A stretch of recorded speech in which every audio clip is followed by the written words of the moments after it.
बहू के मायके और ससुराल वालों की आमने सामने रसोई। कल्पना और सीमा के घर अगल बगल से हैं, लेकिन उनकी रसोई आमने सामने है। उन दोनों ने ही अपने अपने किचन में खिड़कियां बनवाई हुई हैं, जिससे वो दोनों आपस में बातें कर सकती हैं। और उनकी रसोई उतनी पास है कि वो दोनों अपनी अपनी रसोइयों में जो कुछ भी बनाती हैं वो एक दूसरे को दे और ले सकती हैं। कल्पना अपनी रसोई में पूड़ियां तल रही है और सीमा अपनी रसोई में मसाले भून रही है, जिसकी खुशबू एक दूसरे के तक पहुंच रही है। क्या बात है सीमा, आज तो तुम्हारे यहाँ से मसालों की बड़ी अच्छी खुशबू आ रही है। जरूर कुछ खास बन रहा होगा। हाँ कल्पना, आज मैं भरवा करेले बना रही हूँ। सोचा थोड़ा अपने मन का हो जाए। और तुम्हारे यहाँ क्या बन रहा है? पूड़ियों की महक तो यहाँ तक आ रही है। बस आज नेहा के लिए कुछ मीठा बना रही हूँ, खीर। उसे मेरे हाथ की खीर और पूरी बहुत पसंद है। खीर? वाह, मेरे बेटे को भी बहुत पसंद है। जरा भेजना तो सही, चक्कर बताऊंगी कैसी बनी है। जरूर, अभी नेहा के हाथ भेजती हूँ। और तुम भी करेले की सब्जी इधर भेज देना। ठीक है, मैं भी अमित के हाथ सब्जी भेजती हूँ। खीर बन जाने के बाद कल्पना नेहा के हाथ से सीमा के घर भेजती है और करेले की सब्जी बन जाने के बाद सीमा अमित के हाथ करेले की सब्जी कल्पना के घर भेजती है।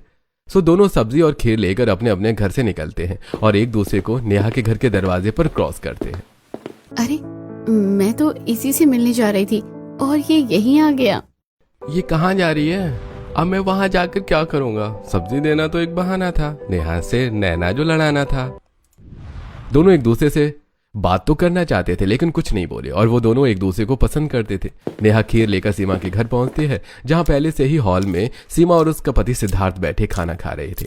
सिद्धार्थ जैसे ही नेहा के हाथ में खीर की कटोरी देखता है तो एकदम से, अरे खीर ले आई नेहा बेटी। मैं तो इंतजार ही कर रहा था, कब तुम खीर लाओ और कब मैं खाऊं। अंकल जी, मम्मी ने आप सबके लिए खीर भेजी है। ज्यादा खुश होने की जरूरत नहीं है। पहले मैंने जो करेले की सब्जी बनाई है वो खाओ चुपचाप। पहले से ही शुगर इतना बढ़ा हुआ है, ऊपर से मीठा खाएंगे जनाब। तुम्हारा बस चले तो तुम तो मुझे भूखा मार दो। नेहा बेटी, तुम अपनी आंटी की बातें नजरअंदाज करो, मुझे दो। मैं तो खाऊंगा ही। ज्यादा से ज्यादा क्या होगा, शुगर ही तो बढ़ेगा ना। इंसुलिन का इंजेक्शन लगवा लूंगा तो ठीक हो जाऊंगा। बोलता हुआ सिद्धार्थ नेहा से खीर का कटोरा ले लेता है। बस थोड़ा ही खाना अंकल जी। अरे तुम चिंता मत करो। खीर का कटोरा देकर नेहा जैसे ही घर वापस जाने के लिए मुड़ती है, वैसे ही घर के मेन गेट पर खड़ा अमित रोक लेता है। सबके लिए तो खीर ले आई, मेरे लिए क्या लाई हो? मैं तुम्हारे लिए यहाँ आ गई, अब तुम्हें और क्या चाहिए? अमित नेहा का हाथ पकड़ लेता है और, तुम्हारा साथ हमेशा के लिए। तभी उसी दरवाजे से अमित के छोटे भाई अनिल की एंट्री होती है और वो उन दोनों को देखता है। अच्छा, तो इसलिए एक दूसरे के घर में डिशेस एक्सचेंज की जाती हैं। अब मैं समझ गया, अभी जाकर मम्मी से तुम्हारी पोल खोलता हूँ। बोलता हुआ अनिल खाना खा रहे अपने मम्मी पापा की तरफ भागता है। अमित से हाथ छुड़ाकर नेहा अपने घर की तरफ भागती है और अमित अनिल को रोकने के उसके पीछे भागता है। अरे ओए ओए रुक जा! अमित अपने भाई को नहीं पकड़ पाता और वो खाना खा रहे अपने मम्मी पापा के पास जाकर, मम्मी पापा, आपको पता है वो पड़ोस वाली दीदी हमारे यहाँ क्यों आती है और भैया उनके यहाँ क्यों जाते हैं? हाँ बेटा, मुझे सब पता है। हम तुम्हारे माँ बाप हैं, किसकी नजर कहाँ होती है सब जानते हैं। अच्छा, आप जानती हो? तो फिर अब आगे क्या? अरे आगे क्या, अगर तुम दोनों चाहते हो तो हम तुम्हारी शादी नेहा से कर देंगे। अरे तब तो फिर अभी जाकर नेहा के मम्मी पापा से बात करते हैं। शुभ काम में देरी नहीं करनी चाहिए। देखो तो कितना उतावला हुआ जा रहा है अपनी शादी के लिए। अमित के मम्मी पापा की तरह नेहा के मम्मी पापा भी जानते थे कि नेहा अमित को पसंद करती है, और जब अमित के घर वाले उनके घर जाकर उनसे दोनों के रिश्ते की बात करते हैं तो वो फौरन रिश्ते के लिए मान जाते हैं। कुछ दिनों में नेहा अमित की पत्नी बनकर उनके घर पहुंचती है, जहां प्यार से अमित के घर वाले उसका स्वागत करते हैं। और अगली सुबह पहली रसोई की रस्म के लिए नेहा अपने ससुराल की रसोई में नई साड़ी पहने और श्रृंगार किए खड़ी सोच रही थी कि तभी पहली रसोई में सब लोगों का मुंह मीठा करना चाहिए, इससे रिश्तों में मिठास बनी रहेगी। तभी अपने घर की रसोई में खड़ी नेहा की मम्मी कल्पना नेहा को देखती है और, नेहा, आज पहली रसोई में क्या बना रही हो? बस मम्मी, खीर बनाने की सोच रही हूँ। खीर? खीर तो मैंने अभी कुछ दिनों पहले ही बनाकर खिला दी थी। तुम एक काम करो, खीर मत बनाओ, तुम ना सोन हलवा बना दो। तभी वहां नेहा की सास, जो पहले उसकी आंटी हुआ करती थी, वो आती है और अपनी पुरानी पड़ोसन और नई समधन कल्पना की बात सुनकर, ये क्या होता है, कैसे बनता है? हमने तो आज तक नहीं खाया। अरे समधन जी, अब आप चिंता क्यों कर रही हो? मैं हूँ ना, मैं सारी रेसिपी नेहा को बता दूंगी। कितना अजीब लगता है ना, जिसे पूरी जिंदगी नाम लेकर बुलाती आई थी, अब उसे समधन कहना पड़ रहा है। हाँ, अजीब तो मुझे भी लग रहा है तुम्हारे मुंह से समधन सुनकर, लेकिन मैं सोच रही थी कि बहू आज खीर ही बना लेती। नेहा बहू, तुम खीर ही बनाओ। खीर? अभी तो कुछ दिन पहले ही मैंने बनाकर खिलाई थी समधन जी। मेरी बात मानिए, सोन हलवा बहुत स्वादिष्ट बनता है, सब उंगलियां चाटते रह जाएंगे। हाँ ठीक है मम्मी, फिर मैं वही बनाती हूँ, बताओ कैसे बनाना है। ये बहू की पहली रसोई है और ये अपनी माँ की सुन रही है।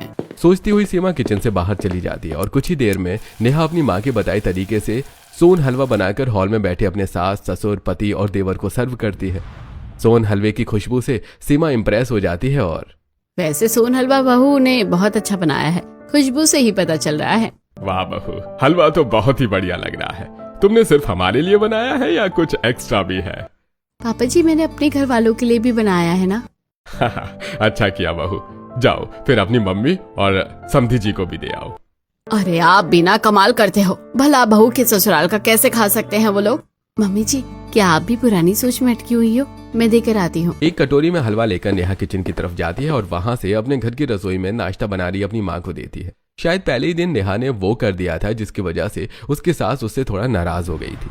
मुझे तुमसे ऐसी उम्मीद नहीं थी बहू कि तुम ससुराल में रहकर भी अपने मायके वालों के बारे में सोचोगी। ये मुझे बिल्कुल पसंद नहीं आया। नेहा का ससुराल में पहला दिन बहुत अच्छा भी था और फिर अगली सुबह नेहा अपने पति अमित से पहले जाग जाती है और बाथरूम में जाकर नहा धोकर नई साड़ी पहन कर आती है और बिस्तर में सो रहे अमित को हिलाते डुलाते हुए, चलो उठ जाओ, ऑफिस के लिए देर हो रही है। आज ऑफिस नहीं जाना है क्या तुमको? करवट बदलते हुए अमित, अरे सोने दो ना, आज ऑफिस की छुट्टी ले लूंगा। ऐसा कैसे चलेगा? उठो फटाफट, नहा धोकर रेडी हो जाओ, जब तक मैं तुम्हारे लिए नाश्ता बनाती हूँ। अमित उठने को तैयार ही नहीं था। तभी हॉल में नेहा की बहन सुनैना और भाई रोहित आते हैं। सुनैना के हाथ में एक कटोरा था। वो दोनों हॉल में बैठे नेहा के सास ससुर के पैर छूते हैं और दीदी और जीजा जी कहाँ हैं? मैं उनके लिए नाश्ता लेकर आई हूँ। अपनी सास की आवाज सुनकर अमित एकदम से उठकर बैठ जाता है और बाथरूम की तरफ भागता है और फटाफट 5 मिनट में नहा धोकर नए कपड़े पहने बाथरूम से बाहर निकलता है और हॉल की तरफ भागता है। हैरानी से नेहा उसे देखती रह जाती है। ये क्या हुआ? अभी तो ये बिस्तर से उठ नहीं रहे थे और अचानक फटाफट तैयार होकर कहाँ चले गए? हैरानी से नेहा हॉल में पहुंचती है और देखती है कि उसके भाई बहन आए हुए हैं और अमित उसकी बहन के पास खड़ा हुआ है। अरे साली साहब, साली जी, सुबह सुबह आप यहाँ, कोई खास वजह? हाँ वजह है ना जीजू, मम्मी ने आपके लिए स्पेशल नाश्ता बनाकर भेजा है, आपके पसंदीदा आलू के पराठे। बोलते हुए सुनैना कटोरे में रखे पराठे अमित को पकड़ा देती है।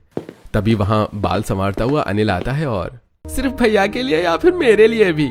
आपको तो घर चलकर ही खाना पड़ेगा। सुनैना और रोहित अनिल को साथ लेकर वहाँ से अपने घर चले जाते हैं।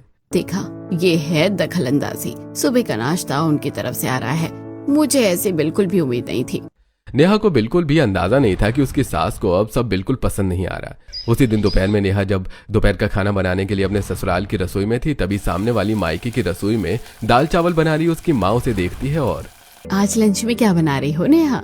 मम्मी गर्मी शुरू हो गई है ना, तो मैं सोच रही थी कड़ी चावल सब्जी रोटी ये सब बना लूं। नेहा कहाँ तुम इतनी गर्मी में परेशान होगी, तुम एक काम करो कड़ी चावल ही बना लो, तुम्हारे ससुराल वाले खुश हो जाएंगे इतने में। रसोई की बाहर खड़ी नेहा की सास उन दोनों की बातें सुन रही थी। नेहा की माँ ने जैसे ही अपनी बात पूरी की, नेहा की सास रसोई में आती है और क्या समधन जी, आप भी ना कैसी सीख दे रही हो अपनी बेटी को? अब वो आपकी बेटी नहीं हमारी बहू भी है, तो वो अब हमारे पसंद के हिसाब से ही खाना बनाएगी। मैं तो कहती हूँ कि बहू तुम सब्जी रोटी कड़ी चावल ही बनाओ। ठीक है मम्मी जी, मैं यही बनाऊंगी। जैसे ही नेहा सीमा की बात में हामी भरती है, सीमा किचन से हॉल में चली जाती है। वो कल्पना की तरफ देखती भी नहीं। कुछ देर बाद हॉल में इकट्ठा हो चुके अपने पूरे ससुराल वालों को नेहा कढ़ी और चावल सर्व करती है। सिर्फ कढ़ी चावल देखकर सीमा हैरान हो जाती है और बहू मैंने तो तुम्हें कुछ और बनाने को बोला था, तुम तो कढ़ी चावल बना कर लाई हो।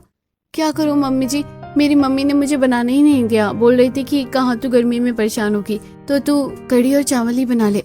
समधन जी को अब समझना होगा कि अब उनकी बेटी इस घर की बहू भी है, तो वो उनके हिसाब से नहीं चलेगी। और हाँ बहू, अब तुम भी इस बात का ध्यान रखना कि अब तुम अपनी माँ की बेटी के अलावा इस घर की बहू भी हो, तो तुम्हें हमारी पसंद का भी ख्याल रखना होगा। ठीक है मम्मी जी, मैं समझती हूँ आपकी बात को। ऐसा नहीं था कि नेहा की सास उसकी माँ को नापसंद करती थी, वो उसे अपनी बेस्ट फ्रेंड मानती थी, लेकिन शादी के बाद उसका नेहा के काम में दखल अंदाजी करना पसंद नहीं आ रहा था। इसलिए वो बार बार नेहा को समझाने की कोशिश करती थी। एक दिन नेहा अपने कमरे में बैठे कपड़े घड़ी कर रही थी, तभी वहाँ पर सीमा आती है और देखो बहू, मैं तुम्हारे लिए क्या लाई हूँ। क्या लाई हो मम्मी जी? सीमा झुमके निकाल कर नेहा के हाथ में रखती है। ये झुमके मुझे मेरी सास ने दिए थे, अब मैं तुम्हें दे रही हूँ। अभी झुमके तुम्हें संभाल के रखने हैं, ठीक वैसे ही जैसे अब तुम इस परिवार को संभालोगी। ठीक है मम्मी जी, मैं आपकी उम्मीदों पर खरा उतरने की पूरी कोशिश करूंगी। नेहा को झुमके देकर और समझाकर सीमा अपने कमरे में चली जाती है। इसी तरह दिन बीत जाते हैं। फिर एक रविवार वाले दिन कल्पना अपनी रसोई में करेले की सब्जी बना रही थी और नेहा अपनी रसोई में कोफ्ते, तंदूरी रोटी और रायता बना रही थी। नेहा तुम क्या बना रही हो आज खाने में? लौकी के कोफ्ते और तंदूरी रोटी बन गई है, अब बस रायता बना रही हूँ। और मम्मी तुम क्या बना रही हो? करेले की सब्जी। कल्पना की बात हॉल में बैठा विवेक सुनता है और अरे करेला कौन खाता है? जो बना रही हूँ वही खा लेना चुपचाप। इतनी गर्मी में मुझसे और कुछ नहीं बनाया जाएगा। नेहा आज क्या बना रही है? कोफ्ते की सब्जी और रोटी। उससे बोलो ना सब्जी और रोटी पास कर दे। तभी डाइनिंग हॉल में सुनैना आती है और पापा क्यों परेशान होते हो? मैं जाकर ले आती हूँ ना। तभी वहाँ करेले की सब्जी लिए कल्पना आती है और तू वहाँ खाली हाथ जाएगी तो अच्छी लगेगी, तो एक काम करी करेले की सब्जी लेती जा। करेले की सब्जी लेकर सुनैना वहां से नेहा के घर की तरफ जाती है और उधर नेहा ने खाना बनाकर डाइनिंग हॉल में सबको परोस दिया था। लौकी के कोफ्ते, तंदूरी रोटी और रायता देखकर सभी के चेहरे खिल उठते हैं। अरे वाह, आज तो स्पेशल बन रहा है। कोफ्ते और तंदूरी रोटी और रायता खाकर मजा ही आ गया। तभी वहां बड़ी सी कटोरी लिए सुनैना पहुंचती है। उसके हाथ में कटोरी देखकर सिद्धांत समझ जाता है कि आज बहू के मायके से कुछ आया है। अरे आज समधन जी ने क्या भेजा है मेरे लिए? करेले की सब्जी। क्या करेला? अरे करेला तो मैं नहीं खाऊंगा। इतने दिनों से मैं करेले का जूस पी पी कर तंग आ चुका हूँ। अच्छा, आज तो आप करेले की सब्जी ही खाओगे? हाँ पापा, आप करेले की सब्जी खाओ, आपके लिए करेला बहुत अच्छा है। जीजू, आज तो आपको भी करेले की सब्जी खानी होगी। नहीं, मैं नहीं खाऊंगा, मैं तो कोफ्ते की सब्जी खाऊंगा। जीजू प्लीज देखो ना, माँ ने करेले की सब्जी बनाई है और हमें करेला नहीं खाना, तो आज आप करेला खा लो, हम कोफ्ता खा लेंगे। बस इतनी सी बात है, तुम्हारे लिए कुछ भी? हाँ, मैं करेले की सब्जी बनाती थी तो तुम टाल जाते थे, नहीं खाते थे। और आज मेरी बहन करेले की सब्जी लेकर आई है तो एकदम से मक्खन की तरह पिघले जा रहे हो। अरे तुम्हें क्या पता, ये जीजा और साली के बीच का मैटर है। मैं भी करेले की सब्जी खा ही लूंगा। अनिल कोफ्ते का बर्तन उठाकर सुनैना को दे देता है और सुनैना से करेले की सब्जी का बर्तन लेकर डाइनिंग टेबल पर रख देता है। कोफ्ते लेकर सुनैना वहाँ से अपने घर चली जाती है। ये क्या हरकत है? मुझे बिल्कुल भी पसंद नहीं है ऐसा। मुझे कुछ करना पड़ेगा, पहले बड़ी बहन और अब छोटी। सीमा किस बात में सोच रही थी वो तो आप समझ गए होंगे। वो चुपचाप करेले की सब्जी, रोटी और रायते के साथ खाती है और फिर शाम के समय जब अमित छत पे टहलता हुआ फोन पर अपने दोस्त के साथ बात कर रहा था, तभी सीमा उसके पास आती है और अमित देख, मैं तुझे साफ साफ कह देती हूँ, मुझे तेरे ससुराल वालों का इस तरह यहाँ आना बिल्कुल भी पसंद नहीं है। ये सब बहू के मायके और ससुराल की आमने सामने रसोई की वजह से हो रहा है।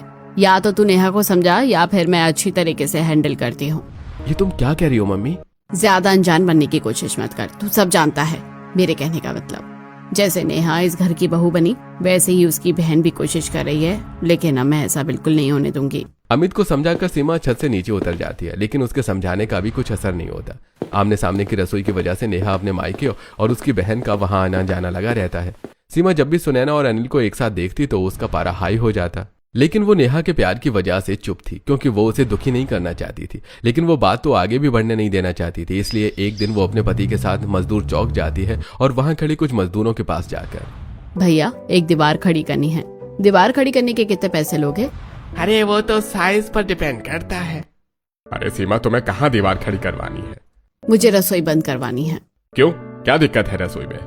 बहू की माँ हमारे घर के मामलों में दखल अंदाजी करती है, ये मुझे बिल्कुल पसंद नहीं है। इसलिए मैं ससुराल और बहू की माँ की रसोई अलग अलग करवाना चाहती हूँ। और हाँ, मैं नहीं चाहती कि आमने सामने रसोई की वजह से बहू की छोटी बहन भी हमारी छोटी बहू बन जाए। ये तुम क्या कह रही हो सीमा? ये लो, सब कुछ इनकी आंखों के सामने होता है और इन्हें कुछ पता ही नहीं। जब सुनैना घर में आती है तो आप नहीं देखते कि अनिल का चेहरा कैसे खिल उठता है, और सुनैना किसी न किसी बहाने से आ ही जाती है। अरे भाग्यवान, ऐसा मत करो, फिर मैं समधन जी को कैसे देखूंगा? क्या कहा तुमने? अब मैं कह रहा हूँ कि थोड़ा समय दो, हम बहू को समझाएंगे ना, फिर ऐसा करने की जरूरत नहीं पड़ेगी। ठीक है, तो तुम समझने की कोशिश करो, अगर बहू नहीं समझेगी तो आखिरी रास्ता यही होगा। सिद्धांत सीमा को समझा देता है और फिर सब्जी मंडी से भिंडी और तोरई खरीद कर वो दोनों घर पहुंच जाते हैं और हॉल में झाड़ू लगा रही नेहा के पास जाकर उसे सब्जी देते हैं और बहू, आज तुम मसाला भिंडी और पराठे बना दो, खाकर मजा आ जाएगा। ठीक है पापा जी। नेहा सब्जियां लेकर किचन में जाती है और उसके सभी ससुराल वाले हॉल में बैठे खाने का इंतजार करने लगते हैं। और कुछ देर बाद नेहा किचन से दम आलू और रोटी लेकर आती है और सबको सर्व करती है। बहू, हमने तो तुम्हें भिंडी ला कर दी थी, ये आलू कहाँ से आ गए? पापा जी, वो मम्मी ने आज दम आलू बनाए थे तो वही दिए हैं। देखो, अब आप बहू को समझा दो या फिर मैं अपने तरीके से हैंडल करूँ क्या सिचुएशन। बहू देखो, पहले की बात अलग थी, जब दोनों घरों की रसोई एक थी तो खाने का आदान प्रदान अदला बदली हो जाती थी, लेकिन अब तुम इस घर की बहू हो। तुम्हें सोचना चाहिए कि अपने घर के मामलों में माँ की दखलंदाजी ठीक नहीं है। तुम अपनी माँ को समझाओ कि तुम अपने ससुराल में हो और यहाँ खुश हो, क्योंकि अगर लोगों को पता चला कि तुम अब तुम्हारे मायके का दिया खाना खाते हैं तो लोग कैसी कैसी बातें करेंगे। पापा जी, अगर आपको मेरी माँ से बात करना पसंद नहीं है तो मैं अपनी माँ से बिल्कुल बात नहीं करूंगी। अपने भाई बहन से भी बोल दूंगी कि वो यहाँ ना आया करे। अरे नहीं भाभी जी, ऐसा मत करना, अपनी बहन को यहाँ आने से मत रोकना। तो उसकी इतनी तरफदारी क्यों कर रहा है? अब मम्मी बस ऐसे ही। अनिल आगे क्या कहता है नेहा को नहीं पता चलता, क्योंकि वो अपनी सास की बातों से आहत होकर अपने कमरे में चली जाती है। अमित उसके पीछे पीछे जाता और बिस्तर में बैठी रो रही नेहा से, नेहा तुम मम्मी की बात का बुरा मत मानो, देखो उनका कहना भी सही है, मम्मी जी का इस तरह का व्यवहार मम्मी को पसंद नहीं है, इसलिए उन्होंने तुमसे कह दिया। नेहा अमित की बात का कुछ जवाब नहीं देती। फिर अगले दिन जब वो अपने ससुराल की रसोई में खड़ी सोच रही थी कि आज खाने में क्या बनाऊं, तभी उसके सामने वाली मायके की रसोई में उसकी माँ आती है और आज खाने में क्या बना रही हो नेहा? नेहा अपनी माँ को नजरअंदाज करके तुरई छीलने लगती है। क्या हुआ? मैंने कुछ पूछा, तुमने सुना नहीं लगता है। हाँ मम्मी, मेरा ध्यान कहीं और था। कल्पना नेहा का उदास चेहरा देखती है और क्या हुआ, तेरा चेहरा क्यों लटका हुआ है? नेहा के सास ससुर ने जो कुछ भी कहा था वो सारी बातें नेहा अपनी माँ से बताती है। अच्छा, उन्होंने ऐसा कहा? तुम उनकी बातों पर ध्यान मत दो, मैं जब से यहाँ आई हूँ तब से उन्हें देख रही हूँ, मैं उन्हें समझा दूंगी, तुम चिंता मत करो। और हाँ, आज कुछ मीठा बना लो, मेरा बहुत मन है खाने का, और आज मेरा खाने बनाने का मूड नहीं है, और तुम्हारी बहन भी कॉलेज में है। नेहा अपनी माँ की बात मानकर खीर और पूरी बनाती है और वहीं हॉल में बैठे पूरे परिवार को सर्व करती है। बहू, ये क्या, तुमने सिर्फ खीर और पूरी बनाई है? तुमको पता है ना तुम्हारे ससुर को शुगर है। हाँ मम्मी जी, बना तो मैं कुछ और ही रही थी, लेकिन मेरी मम्मी ने बोला कि उन्हें खीर खाना है तो उनकी पसंद का बनाया है। लगता है तुम सुधरोगी नहीं, अब मुझे वो करना ही होगा जो मैं करना नहीं चाहती थी। सीमा समझ जाती है कि नेहा उसके समझाने से नहीं मानेगी, क्योंकि उस पर उसकी माँ का प्रभाव ज्यादा है, जिसकी वजह थी बहू की मायके और ससुराल की आमने सामने की रसोई। एक दिन सीमा अपने घर की बालकनी में अनिल और सुनैना को देखती। सुनैना, तुम ऐसे ही कुछ देने के बहाने से मेरे घर आया करो। हाँ आऊंगी, और तुम भी मेरे घर आ जाया करो।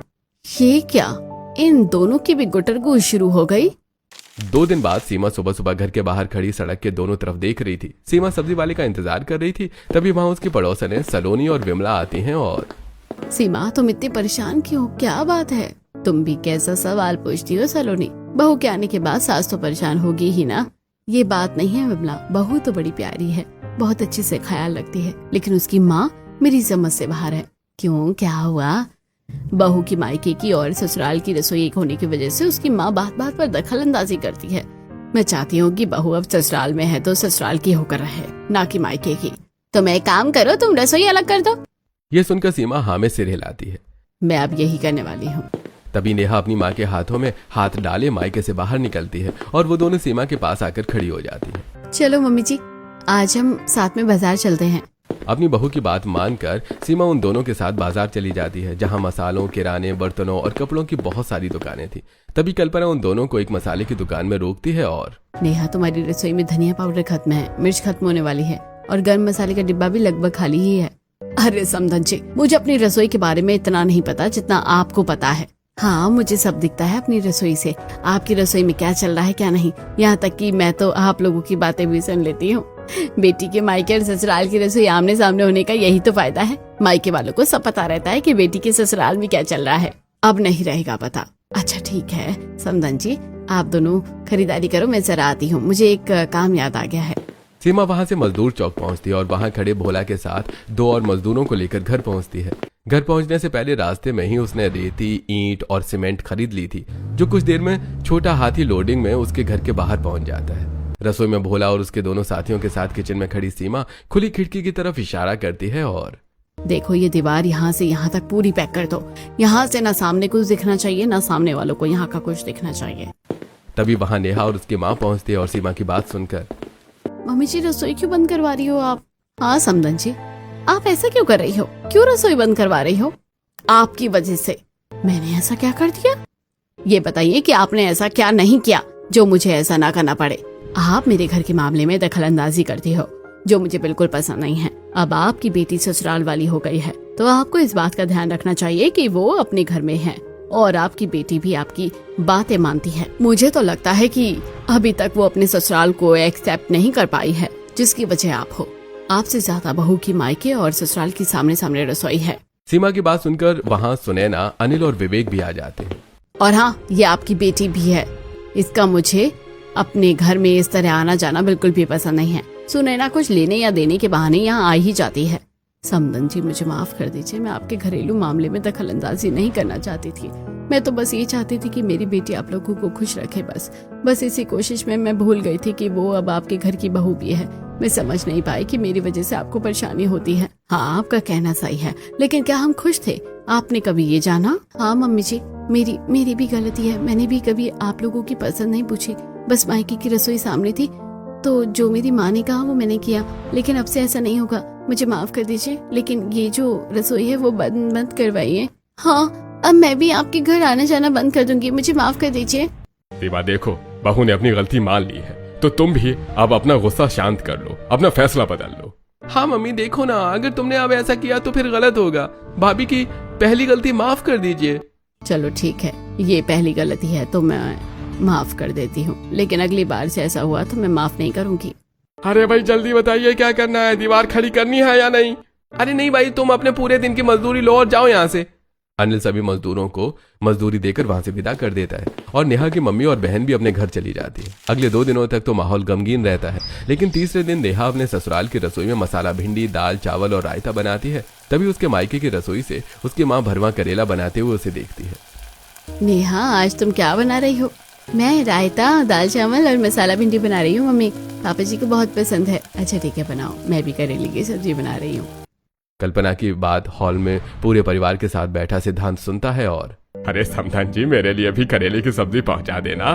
अच्छा, जब घर में करेले की सब्जी बनती है तब तो तुम नाक सिकोड़ लेते हो, और जब समधन जी बना रही है तो तुम्हें खाना है। चुपचाप से जो बना है वो खा लेना, नहीं तो अभी भी मटेरियल घर के बाहर ही पड़ा है। मैं क्या कर सकती हूँ तुम्हें पता है ना? नहीं नहीं नहीं, ऐसा मत करना। अरे बहू की मायके और ससुराल की एक रसोई को 2 मत करना। मैं वही खाना खाऊंगा जो बहू बनाएगी। तब तक वहां नेहा अपना बनाया हुआ खाना ले आती है। सिद्धांत की बात सुनकर सभी को हंसी निकल जाती है, लेकिन अनिल खुद को रोक नहीं पाता और अरे मम्मी, मैं करेले की सब्जी लेने जा रहा हूँ, और उठकर सीमा के मायके की तरफ चल देता है। क्या करूँ मैं इस लड़के का? समधन जी को तो रोक लिया, अब मैं इसे कैसे रोकूं? अरे ये दिल का मामला है मम्मी, तुम अनिल को तो रोक लोगी, लेकिन उसके दिल को कैसे रोकोगी? अमित की बात सुनकर एक बार फिर सब जोर जोर से हंसने लगते हैं।